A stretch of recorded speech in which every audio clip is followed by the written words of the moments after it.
El uréter, digamos, por ejemplo, era similar al esófago, simplemente un conducto. Después del esófago venía el estómago, que es un reservorio básicamente de alimentos, que va a tener ácido clorhídrico, etc.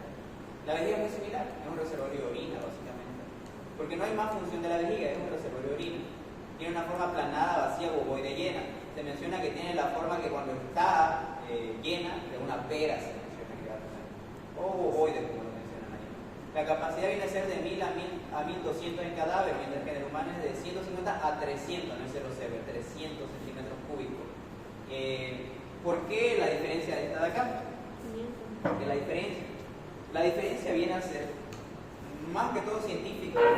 Se ha probado que en los cadáveres, al introducir solución fisiológica o cualquier líquido que ustedes quieran mencionar, la vejiga tiene esa consistencia. Se puede agrandar bastante y tener esa consistencia para tener bastante líquido, que luego de administrarle 1 litro, casi 1,2 litros, recién se revienta, o sea, se desgarra la vejiga. Así como ustedes verán, la vejiga puede aguantar bastante, ¿no? Esto ya va a depender, en el caso de mujeres o hombres, porque se menciona que en las mujeres la vejiga llega a aguantar un poco más, se menciona según la ciencia, ¿no? Que los hombres van mucho más al baño que las mujeres, porque tienen mucha más consistencia. Después tenemos la cara superior, cara posterior inferior o base, y la cara anterior inferior y el borde posterior y los 3 ángulos, ¿no? La más importante ahí, la que yo les mencionaba, era la posterior inferior, porque era donde se encontraba el triángulo heliotau. Ahora tenemos que hablar de otro lugar o zona topográfica, que el doctor tampoco, no sé si les ha hablado, pero el doctor a veces no habla mucho de la zona topográfica, que se lo conoce como el proceso de Retzius, se lo conoce. Lo nombró el proceso de Retzius. El proceso de Retzius básicamente, ¿qué es? O bueno, ¿qué limita, no? El proceso de Retzius va a limitar esa cara anterior, o sea, esta partecita de acá, la cara anterior que va a presentar acá la vejiga, y básicamente la pared abdominal anterior. Este pequeño espacio de acá es el proceso de Retzius, también conocido como proceso o receso prevesical. ¿Cuál es la diferencia? Bueno, ¿cuál es la importancia de esto? Nosotros teníamos una pequeña parte sobresaliencia de acá, que estaba conectada hacia la parte umbilical, que tenía relación con el niño, con el feto, en su etapa embrionaria. A esto se lo conoce con los atrofias como el uraco. El uraco básicamente viene a ser esa atrofia, ¿no? O aunque algunos lo relacionan con ¿qué? Lo relacionan con la arteria umbilical atrofiada, que la conocen como uraco en todo caso, ¿no? Esa, después de cortarla, pues atrofia, que se convierte ya en el humano como uraco, esa va a estar ahí, y también va a tener grasa, nada más, va a presentarse con lo que hace la grasa. Ok, eso sí también tienen que preguntarle. Si he visto los años pasados que los dos bastantes preguntas, eso de irrigación siempre. Solo se lo coloqué esa diapositiva. Es la arteria, ahí se lo mencionan, ¿no? De dónde sale, como las arterias rectales, ¿no? La arteria vesical inferior sale de la ileca interna, la arteria vesical anterior sale de la puerta interna, la arteria vesical superior sale de la putatriz, y diferentes ramas vesicales. Su inervación, por ejemplo, ya no es de flexo como tal, es de los nervios S3 y S4, que son nervios netamente ya simpáticos, de la cadena simpática, ¿no? Lo que vamos a hablar. Ahora la uretra. La uretra va a cambiar en ciertas diferencias entre lo que viene a ser mujer y viene a ser hombre, quizás. La uretra también viene a ser un conducto como tal, ¿no? Que sirve para excretar la vejiga y que va a terminar en el caso de los hombres en el pene y en el caso de la mujer en el vulva, su orificio uretral. En el caso del hombre, pues va a estar conectado con el orificio eyaculador, que ahorita lo vamos a hablar más. Por eso ahí menciona, ¿no? La uretra tiene dos funciones. Más allá de que nosotros tenemos una uretra prostática, una porción membranosa y una porción esponjosa. La parte prostática, que está en relación con la próstata, acá empieza. Era como que acá presenta los dos puntos ureterales. Acá hay un uréter y acá hay otro uréter. Acá presenta lo que viene a ser el punto uretral y de acá empieza la uretra. Esta pequeña porción ya empezando, ¿cuál es? Es la uretra prostática. Después de la uretra prostática, otra pequeña, mucha más pequeña, entre las tres la más pequeña viene a ser la membranosa. Y luego ya ¿cuál viene? Viene a ser la esponjosa, que es la más larga, miren. que esta va a tener que salir hasta el orificio uretral ubicado en el glande. El de la mujer es muy distinto, no es mucho más chica, es mucho más, la longitud es bastante pequeña. Ahora en el hombre también me sirve para dar paso a los espermas por el orificio de la desembocadura de los conductos eyaculadores. Esa va a estar en relación también con la próstata, más que todo por esa relación de la uretra prostática en la cual a mí me interesa saber eso. ¿Por qué? Aunque no estamos todavía en lo que viene a ser la parte de genital, pero lo van a tocar de nuevo. En esta pequeña uretra prostática, nosotros teníamos lo que era el conducto deferente. Al combinar ese conducto deferente con lo que viene a ser la uretra prostática, se forma el conducto eyaculador propiamente dicho, es como una suma, piénsenlo así.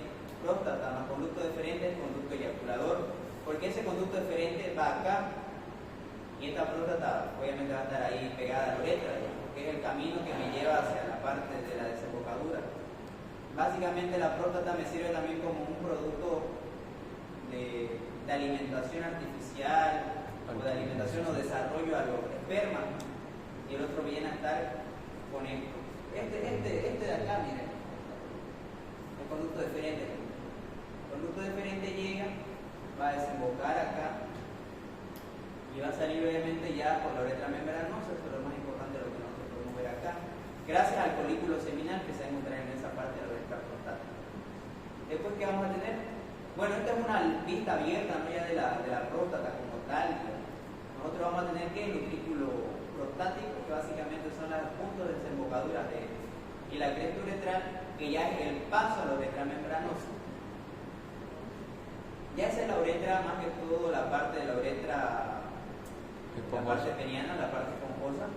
Sepan siempre que va a estar en relación con los conductos venosos de los hombres para el método de la erección. Esponjoso, ahorita vamos a ver aquí, ¿no? En la uretra prostática, o la parte, en la uretra esponjosa es la de abajo, es inferior. La uretra esponjosa va a estar inferior, porque el doctor también a veces le pregunta la disposición de estos mismos. La disposición de estos cuerpos, por ejemplo, va a estar, los cuerpos venosos van a estar hacia la parte superior y la uretra esponjosa va a estar hacia la parte inferior.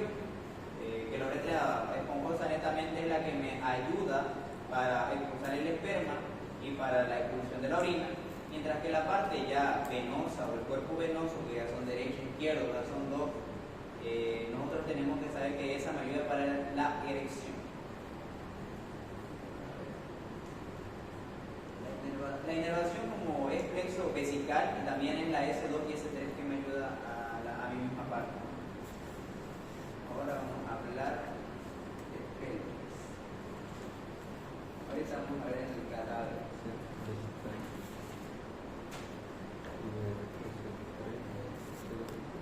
Solamente le habló de pelvis como tal, ¿no? No les habló de más. Ah, ya, ahorita se lo voy a hacer, eso no tengo tiempo, pero se las digo. Pero pelvis, solo habló de causal, nada más. Eso ya no lo sé. De eso obviamente le voy a contar. Me encanta.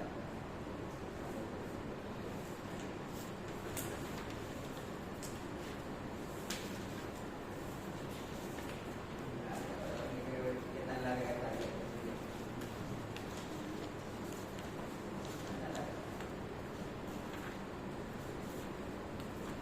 Lo que sí quiero que investiguen, porque verdaderamente no me acuerdo ahorita sinceramente, pero se los voy a pasar en la noche, es de estos ligamentos. No sé si le habló sobre la articulación coxofemoral. Eso preguntaba. ¿Les habló todavía de eso? ¿No les habló?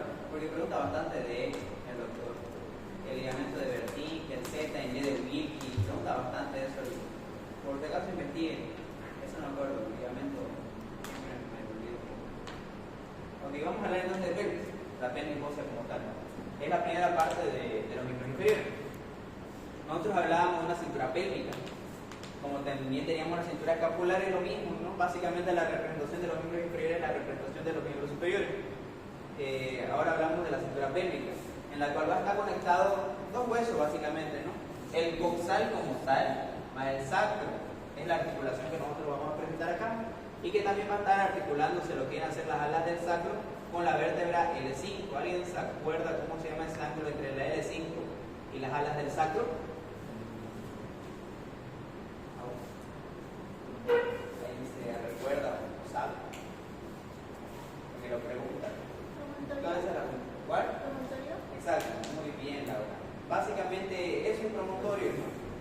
promontorio es la articulación de las alas del sacro con el cuerpo de la vértebra L5. Nada más que eso. Ahora esa es la división que nosotros vemos, ¿no? La cadera, que es la cintura pélvica, básicamente el muslo está representado por el fémur, la pierna tibia y peroné, y el pie tarso, metatarso y la falange como tal, ¿no? Eso es la parte más que todo topográfica y ya la parte descriptiva, en la cual nosotros podemos hablar. Pero hay algo interesante que en miembros superiores no sucede acá. Que nosotros en la rodilla, nosotros teníamos por ejemplo codo, pero el codo no era un hueso como tal, simplemente eran las conexiones de huesos entre sí. Pero ahora en la rodilla tenemos un hueso, en el caso de miembros inferiores, es la articulación y sí hay un hueso como tal. ¿Cómo se llama ese hueso que nosotros tenemos en la rodilla? Que ahí no lo nombra. Rótula. ¿Cuál es el otro nombre de la rótula? Patela. ¿Cuál? Patela. Exacto, ¿no? Patela. Porque nosotros siempre van a escuchar de reflejo rotuliano y van a escuchar de reflejo patelar, que es lo mismo, no hay diferencia. Ahora la pelvis ósea, la pelvis como tal, no el coxal, sino la pelvis ósea viene a ser la composición de 4 huesos, los 2 coxales, el sacro y la pequeña bolita que es el coxis. Coxis, sacro, la parte coxal. Esa viene a ser la representación de la pelvis ósea. Por eso yo les decía que tienen que saber lo del promontorio. El doctor lo pregunta, dice, ¿qué es el promontorio? O cómo se llama la comunicación del sacro con la lumbar. Básicamente eso es. El promontorio es la comunicación de la vértebra L5 con lo que vienen a ser las alas del sacro. Y ya luego tenemos el coxal. Ahora el coxal ahora es la unión de 3 huesos o de 3 estructuras óseas que se soldaron. Básicamente era la parte del ilio, la parte del isquio y la parte del pubis. Esto es una vista exopélvica, ¿no? Porque este es el famoso acetábulo, donde se va a estar conectando con la cabeza del fémur. La cabeza del pubis que iba a estar hacia la parte posterior y hacia la parte del isquio que iba a ser hacia la parte anterior. Pero esto es una vista, es como que esto es posterior y esto es hacia la parte anterior. ¿Hay diferencia entre la pelvis del hombre y la pelvis de la mujer? Sí, también el doctor les pregunta cuál es la diferencia de las dos pelvis, porque sí hay diferencia. La pelvis de la mujer es un poquito más abierta, mientras que la pelvis del hombre es un poco más disminuida. Esa es la medida, ¿no? Pero la angulación, como ustedes verán, es mucho más grande que la del hombre. Eso pues son por razones obvias, ¿no? Porque la mujer realiza trabajos de parto cuando está embarazada. Entonces la pelvis tiene que ser un poco más abierta, ¿no? Incluso, pues, aunque esté más abierta la angulación de la pelvis de la mujer, en el parto se abre aún más. Pero eso ya lo van a aprender en años superior. Otra diferencia también, se las voy a enviar incluso en el grupo. La diferencia de esta es que es un poco más redondeada, incluso dice lo que viene a ser en forma de corazón, mientras que esta no es tanto. Es más triangular. Después en los agujeros obturatriz, estos son los agujeros obturatriz, es al revés, esta es más triangular y esta es más redonda. Esas vienen a ser principales diferencias de esta misma. Ahora hablando de la pelvis ósea, básicamente la compone desde la parte más superior, o esto que se llama el borde superior del ilio, que es lo que nosotros vamos a conocer como la cresta ilíaca. Va a tener cresta ilíaca donde va a tener 3 líneas. ¿Cuáles son esas líneas? Vienen a ser líneas para la inserción de los músculos de la parte anterolateral del abdomen. Como era, desde la parte más externa, se lo conoce como labio externo de la cresta ilíaca. ¿Alguien se acuerda qué se inserta en el labio externo de la cresta ilíaca? ¿Qué oblicuo? ¿El externo o el interno? El oblicuo externo. En el labio externo se inserta el oblicuo externo. Ahora tiene un labio medio o el intersticio. ¿Qué se inserta en el intersticio en el labio medio? El oblicuo interno. Y después tenemos un labio interno que se insertaba. El músculo transverso exactamente. En la parte de lo que era esta parte del borde superior de la cresta ilíaca, esa cresta ilíaca, se encuentran los labios, desde la parte más externa hacia la parte más interna. Esta es la parte externa y esta es la parte más interna. Ahora, después tenemos hacia esta cara que se va a encontrar, en la cara exopélvica, vamos a encontrar 2 líneas semicirculares, que son las líneas glúteas, la línea glútea anterior y la línea glútea posterior. ¿Cuál es lo interesante acá? En la línea glútea anterior se va a insertar lo que viene a ser el músculo glúteo menor, mientras que en ese intersticio se insertará el glúteo medio y hacia la parte más posterior se insertará el glúteo mayor, lo que nosotros podemos rescatar ahí. Ahora, ese es un resumen básicamente de todo lo que tienen que hablar de pelo. Yo les aconsejaría, porque me acuerdo que el año pasado les preguntó nada difícil, era básicamente del video de Coscarelli, ahí está excelentemente bien explicado. Porque el coxal, ¿qué es lo interesante de esta representación de este hueso? Como todos los huesos, es que hay muchas secciones del músculo. Ahí era lo que nosotros veíamos primeramente. Esta es una parte externa, esta es una parte de la exopelvis. Hacia la parte de la cresta ilíaca vamos a encontrar ciertos músculos. Hacia la parte anterior encontramos el labio externo, el intersticio y el labio interno, que desde afuera hacia adentro va a estar insertándose el oblicuo mayor, el oblicuo menor y el músculo transverso. Hacia la parte posterior de lo que viene a ser ese mismo labio, en esa cresta, va a estar insertándose el dorsal ancho. Ahora, tenemos espina. ¿Se acuerdan que cuando nosotros hablábamos de la división de los segmentos de los cuadrantes del abdomen, hablábamos de espina ilíaca anterior superior, de espina ilíaca anterior, sobre todo de la espina ilíaca anterior superior? Pero así como tenemos espina ilíaca anterior superior, vamos a tener una espina ilíaca anterior inferior. Y así como tenemos espinas ilíacas anteros, vamos a tener espina ilíaca posterior, posterior superior y la posterior inferior. Pero hay algo interesante hacia la parte del borde posterior, porque este es borde posterior y este es borde anterior de la parte del coxal. En la parte del borde posterior, abajo de la espina ilíaca posterior inferior, vamos a encontrar la escotadura asiática mayor, vamos a encontrar la espina asiática y la escotadura asiática menor. Va en ese orden, siempre acuérdense. Espina ilíaca posterior superior, espina ilíaca posterior inferior, escotadura asiática mayor, espina asiática, escotadura asiática menor. Después hacia adelante no hay como tal eso, ¿no? Solamente está la espina ilíaca anterior superior y la espina ilíaca anterior inferior. Ahora, les va a preguntar el doctor ahí también, le va a decir, ¿qué se inserta ahí, no? Ahí como nosotros vemos la espina ilíaca anterior superior, se inserta dos músculos y un ligamento. Es como en el ramillete riolano, solamente que el ramillete riolano era tres músculos y un ligamento. Aquí son dos músculos y un ligamento. En el espina ilíaca anterior superior, como inserción proximal, que ya vamos a hablar de los músculos, se inserta el músculo sartorio y se inserta el músculo tensor de la fascia lata. O también se la conoce, bueno, aquí lo dividen, ¿no? Tensor de la fascia lata y la acetilla ilocubiana. Es los dos músculos. El músculo es sartorio de la fascia lata y la acetilla ilocubiana, que es el ligamento. Es la acetilla ilocubiana en la que nosotros conocemos como ligamento inguinal. Exactamente, de ahí venía el ligamento inguinal. Y después tenemos a la espina ilíaca anterior inferior, que se inserta el famoso recto anterior, que son los cuádriceps, solamente que exactamente va a estar ahí el recto anterior en su segmento directo, ¿no? Y después tenemos el espina ilíaca posterior superior y posterior inferior, donde no se insertan nada, en la escotadura asiática mayor y la espina asiática. En esa espina asiática sí se insertan estos músculos, como ustedes verán ahí, el gémino superior, el elevador del ano y el ligamento sacroasiático menor. Ahora, yéndonos a la endopelvis. A la endopelvis es una pelvis dentro, o sea, una pelvis interna.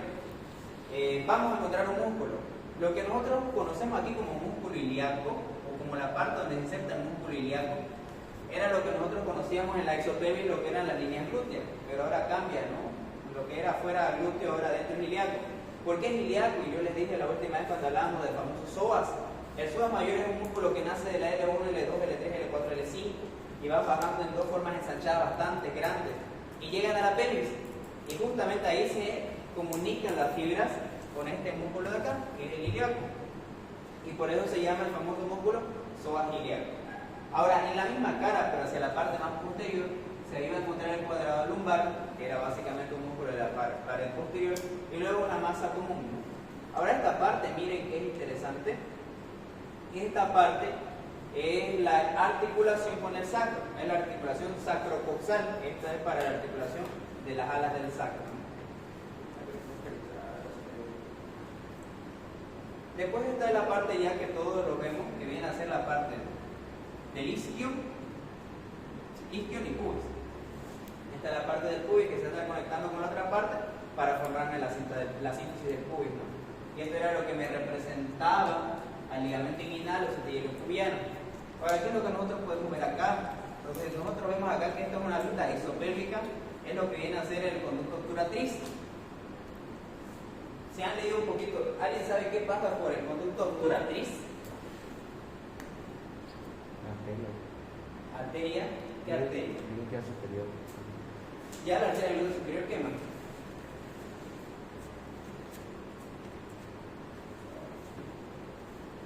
Mayormente la arteria obturatriz, es lo que pasa, ¿no? La arteria obturatriz, vena obturatriz y nervio obturatriz, o bueno, le dicen nervio obturador, de igual forma, ¿no? Es lo que nosotros vemos ahí. Esto me olvidé decir, perdón, van a disculpar. Acá. Sepáralo acá. Acá no es como que pasa un músculo, pero no se inserta un músculo, pero sí pasa en estructura. Ahí está la mnemotecnia ahorita. Es de no me acuerdo cuáles ramas eran, pero sé que son estas ramas. La glútea superior, o la glútea como tal, la isquiática, la pudente interna y la obturatriz entran por contadura céntrica mayor. Entran por acá. Una entra, otra y otra. Básicamente.